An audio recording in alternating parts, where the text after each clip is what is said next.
அரசியல் கைதிகளின் விடுதலைக்காக விடுதலை விருட்சம் நாட்டும் நிகழ்வு. செம்மணி அவலத்தை திசை திருப்ப புதிய கதை கூறும் கம்மன் பில.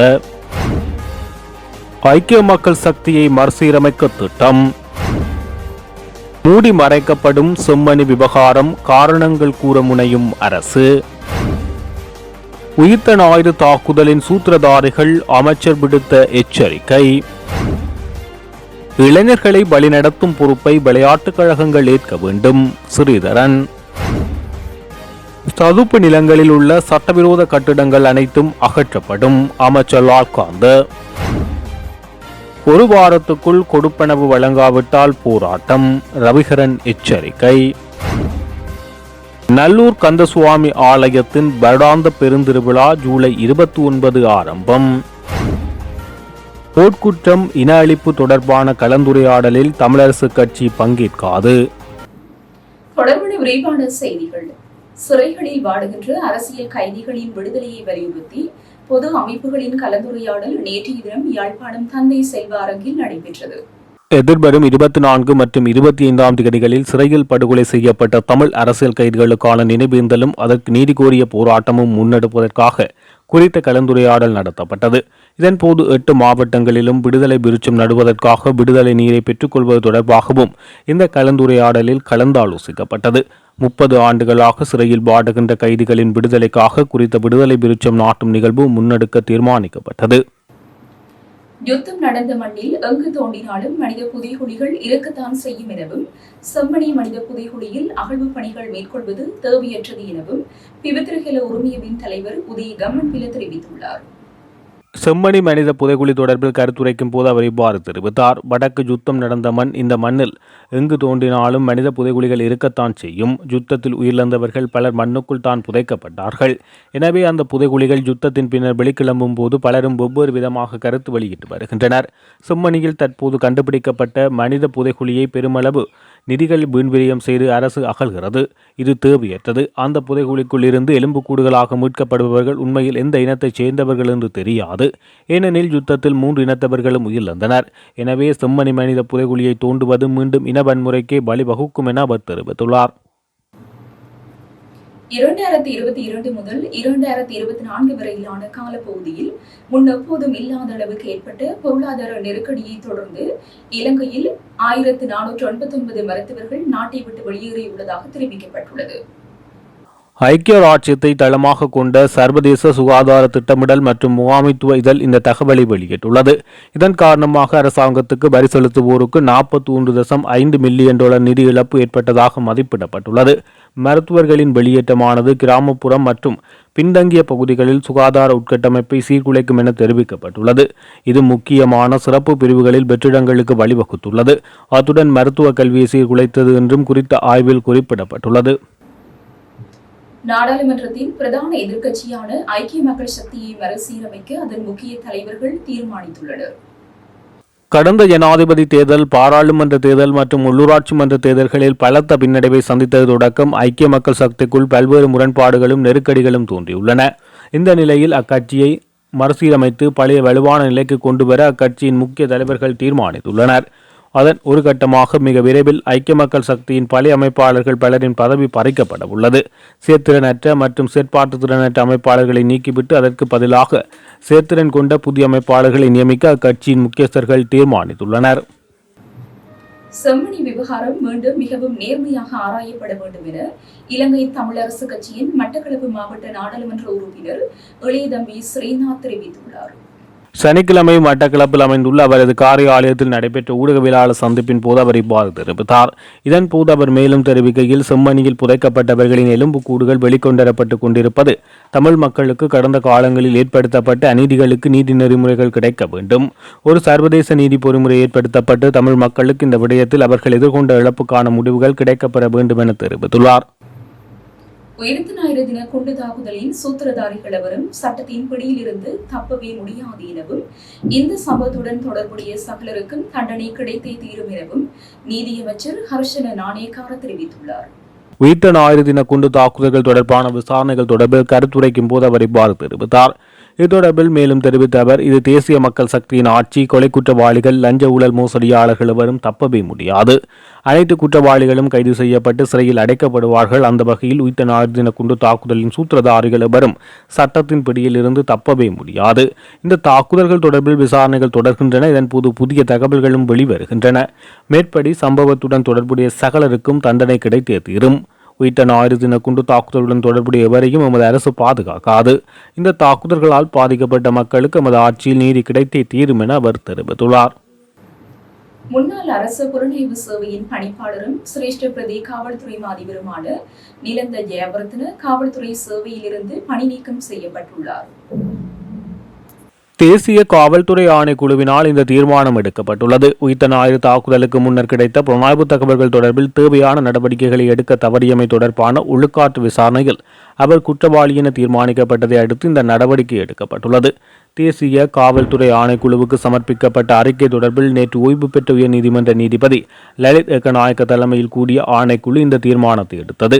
உயிர்த்த ஞாயிறு பயங்கரவாத தாக்குதல் நடத்தப்பட்ட போது நிலந்த ஜெயவர்தன அரச புலனாய்வு சேவையின் பணிப்பாளராக பதவி வகித்தார். தாக்குதலுக்கு முன்னதாக வெளிநாட்டு புலனாய்வு அமைப்புகளிடமிருந்து துல்லியமான தகவல்கள் கிடைக்கப்பெற்ற போதிலும் அச்சுறுத்தலின் தீவிரத்தை உரிய அதிகாரிகளுக்கு தெரிவிக்கவோ அல்லது தேவையான முன்னெச்சரிக்கை நடவடிக்கைகளை எடுக்கவோ அவர் தவறியதாக ஒழுக்காற்று விசாரணைகள் சுட்டிக்காட்டியுள்ளன. சமகாலத்தில் இளைஞர்களை பிறல் நடத்தைகளுக்கு இட்டுச் செல்லும் கவன கலைப்பான்களில் இருந்து அவர்களை மீட்டு உடல் உள்ள ஆரோக்கியம் மிக்க இளைய சமுதாயத்தின் உருவாக்கத்திற்கு விளையாட்டுக் கழகங்கள் வழிசமைக்க முடியும் என்பதை கண்டாவளை ரூபன் விளையாட்டுக் கழகத்தின் இயங்குநிலை முன்னுதாரணமானது என நாடாளுமன்ற உறுப்பினரும் இலங்கை தமிழ் அரசு கட்சியின் நாடாளுமன்ற குழு தலைவருமான சிவஞானம் ஸ்ரீதரன் தெரிவித்துள்ளார். கண்டாவளை ரூபன் விளையாட்டுக் கழகத்தில் புதிதாக அமைக்கப்பட்ட நுழைவாயில் திறப்பு விழாவில் முதன்மை விருந்தினராக கலந்து கொண்டு உரையாற்றும் போது அவர் இவ்வாறு தெரிவித்தார். இன்று தினம் காலை கழக நிர்வாகத்தினர் ஒழுங்கமைப்பில் நடைபெற்ற நிகழ்வில் கரைச்சி பிரதேச சபை உறுப்பினர்களான மயில்வாகனம் சோமசேகரம், பரமலிங்கம், பாஸ்கரன் மற்றும் ஓய்வுநிலை கிராம அலுவலக சின்னையா பரமதாஸ், கழக உறுப்பினர்கள், நலம்பெருமிகள் உள்ளிட்டோர் கலந்து கொண்டமை குறிப்பிடத்தக்கது.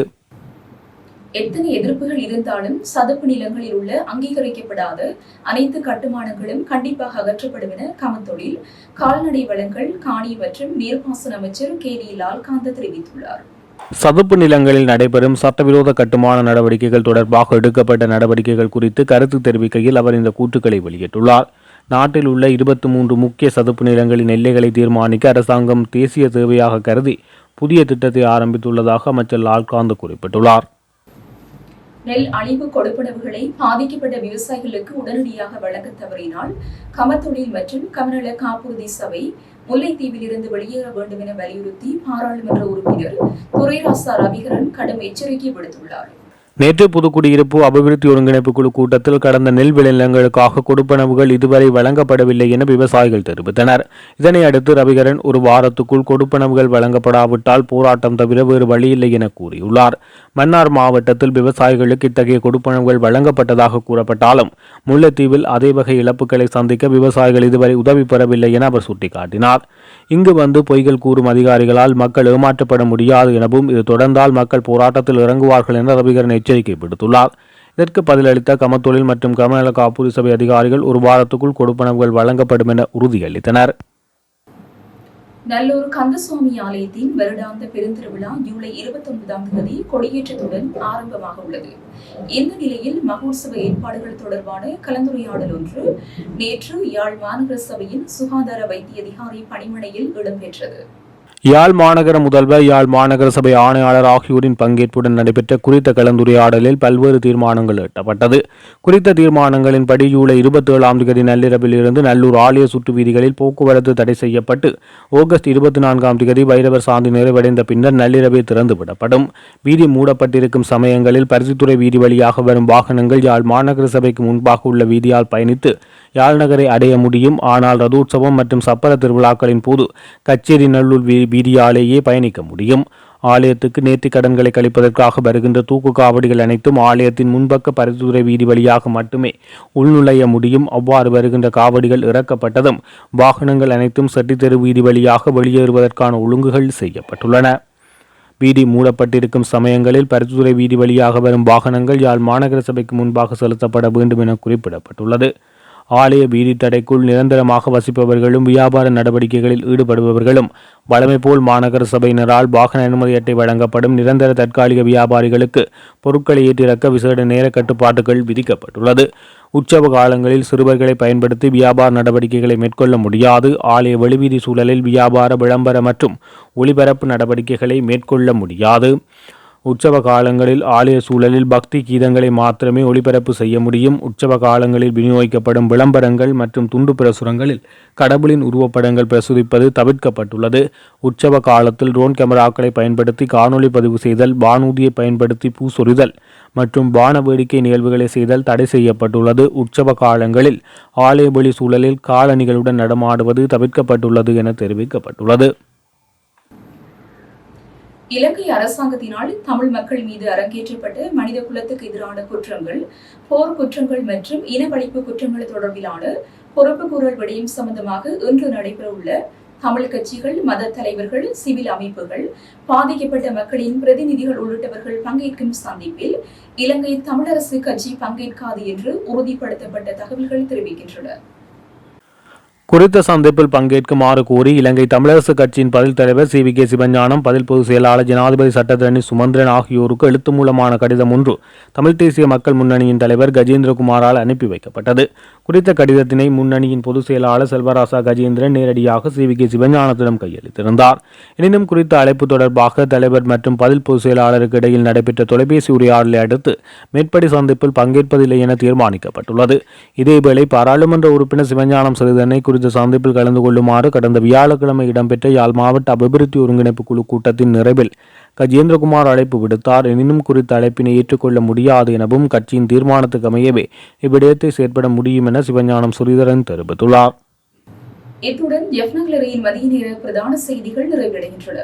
மேலதிக செய்திகளை அறிந்து கொள்ள www.jeffnaglary.lk என்ற இணையதளத்தினூடாக இணைந்து கொள்ளுங்கள்.